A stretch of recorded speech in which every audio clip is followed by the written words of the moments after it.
আমরা সাধারণত শিং মাছের ঝোলটাই বেশি রান্না করে থাকি।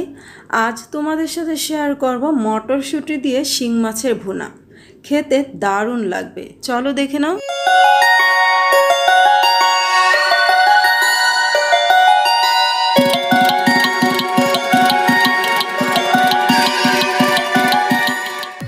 ফ্রেন্ডস, আজকের রেসিপির জন্য এখানে নিয়েছি আমি 6 পিস শিং মাছ। আর এই মাছগুলো কিছুটা বড় সাইজের। এগুলোকে আগে থেকে কেটে ধুয়ে নিয়েছি আর যতটা পেরেছি পরিষ্কার করে নিয়েছি, দেখতে পাচ্ছ বন্ধুরা। এরপরে এই মাছগুলোকে আমি 2 পিস করে কেটে নিয়েছি, দেখতে পাচ্ছ। যেহেতু একটু লম্বা ছিল, এত বড় রান্না করলে ভালো লাগবে না, যার কারণে টুকরো করে নিয়েছি।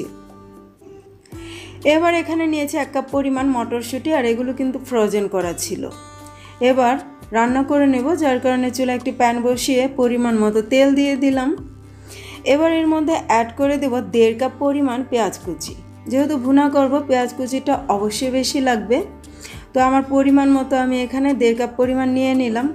এখন এর মধ্যে অ্যাড করে দেব একটি তেজপাতা, সাথে দিয়ে দিচ্ছি কিছু গোটা গরম মশলা, দারচিনি, এলাচ রয়েছে এখানে। এরপর এখানে পরিমাণ মতো লবণ দিয়ে দিচ্ছি। লবণটা দিয়ে এবার নেড়েচেড়ে একটু মিশিয়ে নেব আর পেঁয়াজটাকে হালকা ভেজে নিব। এই তো এখানে পেঁয়াজটা একটু নরম হয়ে আসছে। এবার এর মধ্যে অ্যাড করে দেব 1.5 টেবিল চামচ পরিমাণ আদা রসুন বাটা। এখানে একসাথে আদা রসুনটা আমি ব্লেন্ড করে নিয়েছিলাম, এগুলো দিয়ে দিলাম। দিয়ে এবার নেড়েচেড়ে আদা রসুন বাটাটা একটু ভেজে নেব, যেন এর কাঁচা গন্ধটা না থাকে। এই তো এখানে আদা রসুন বাটা ভাজা হয়ে গেছে। এখন গুঁড়া মশলাগুলো দিয়ে দিচ্ছি। প্রথমে দিয়ে দিলাম 1 চা চামচ পরিমাণ জিরার গুঁড়া, ধনিয়া গুঁড়া। এখন দিয়ে দেবো এর মধ্যে হলুদ গুঁড়া আর মরিচ গুঁড়া। এগুলো আমি 1 চা চামচ করে দিয়ে দিয়েছি। এবার নেড়েচেড়ে খুব ভালো করে মশলাগুলোকে একটু মিশিয়ে নেব।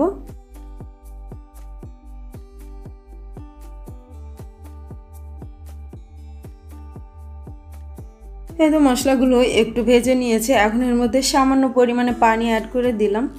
এতে করে মশলাটা খুব ভালো করে কষানো যাবে, মশলাটা পুড়ে যাবে না। দিয়ে মিশিয়ে নিলাম। তো বন্ধুরা, বেশ কিছুক্ষণ মশলাটা কষিয়ে নিয়েছি, দেখতে পাচ্ছ তেলটা ভেসে উঠেছে। এবার এর মধ্যে আগে থেকে কেটে ধুয়ে রাখা মাছগুলো দিয়ে দিচ্ছি, একটু কষিয়ে নেব। মাছগুলো এভাবে কষিয়ে রান্না করলে অনেক বেশি মজাদার হয় খেতে, যার কারণে মশলার মধ্যে আমি মাছগুলো দিয়ে দিলাম। আর প্রায় 5 মিনিটের মতো মাছগুলোকে কষিয়ে নেব।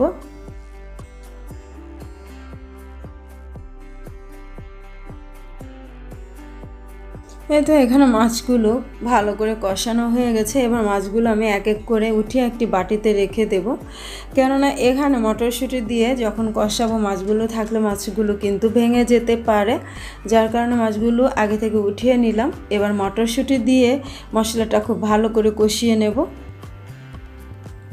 তো প্রায় 3-4 মিনিটের মতো আমি মটরশুঁটিটাকে কষিয়ে নিয়েছি।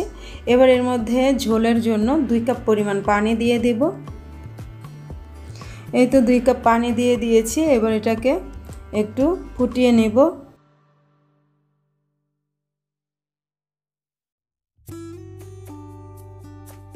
এই তো এখানে মটরশুঁটিটা কিন্তু ফুটে উঠেছে।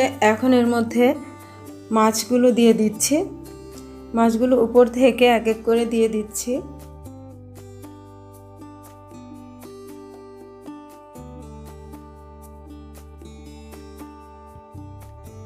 এই তো এখানে সবগুলো মাছ দেয়া হয়ে গেছে।